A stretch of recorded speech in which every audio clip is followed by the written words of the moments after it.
disebutkan oleh Al-Imam Abdurrahman ibnu Abi Hatim Abu Muhammad, sebagaimana yang dinukilkan oleh Imam Az-Zahabi dalam kitab Tadhkiratul Huffaz dan juga Siyar A'lamin Nubala. Al-Imam Abdurrahman ibnu Abi Hatim Abu Muhammad, anak dari Al-Imam Abu Hatim Ar-Razi. Abdurrahman ibnu Abi Hatim menceritakan, dulu tatkala kami berada di wilayah Mesir lebih kurang 7 bulan menuntut ilmu di wilayah Mesir, kami tidak pernah makan makanan berkuah. Seluruh waktu kami ini di siang hari terbagi untuk menghadiri majlis-majlis guru yang di sana. Sedangkan di waktu malam, waktunya terbagi untuk an-nasakh. Nasakh itu untuk menyalin, dan muqabalah. Muqabalah itu membanding-bandingkan catatan satu sama lain. Sehingga kata beliau, pernah suatu hari aku dan temanku mendatangi seorang syekh.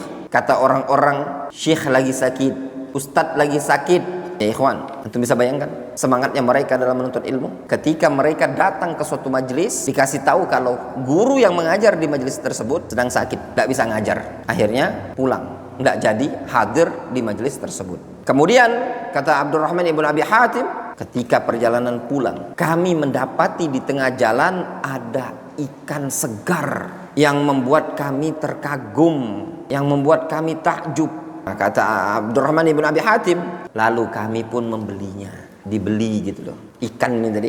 Untuk dia apa kira-kira? Untuk dimasak, dimakan. Kata Abdurrahman ibn Abi Hatim, tatkala kami tiba sampai di rumah bawa ikan segar ini tadi, ternyata sudah tiba waktunya menghadiri majelis seorang guru. Sampai balik ke rumah, ternyata pas cek jadwal, oh ini sudah datang jadwalnya, kita harus hadir di ustadz yang satunya. Maka kata beliau, tidak memungkinkan bagi kami untuk mengolahnya, tidak memungkinkan untuk memasaknya, sehingga kami pun lanjut berangkat ke majelis guru tersebut. Dan kami terus menerus seperti itu, mendatangi dari guru yang satu ke guru yang berikutnya, dari guru yang berikutnya ke guru yang seterusnya, terus sampai 3 hari. Telah berlalu 3 hari kondisinya seperti itu, dan ikan belum dimasak, belum disiangi, belum dibersihkan, dan hampir saja ikan tersebut sudah berubah. Ikan kalau udah mati 3 hari bisa sampai busuk ya.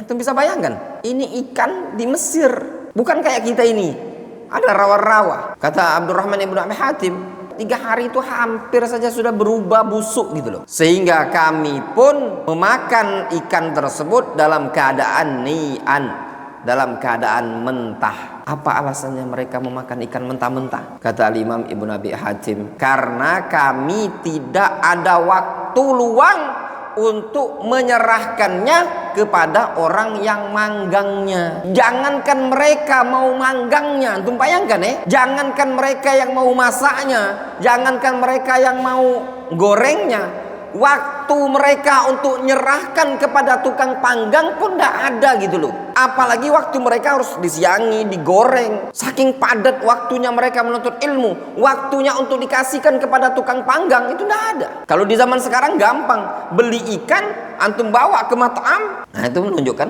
zaman sekarang ada tempat seperti itu.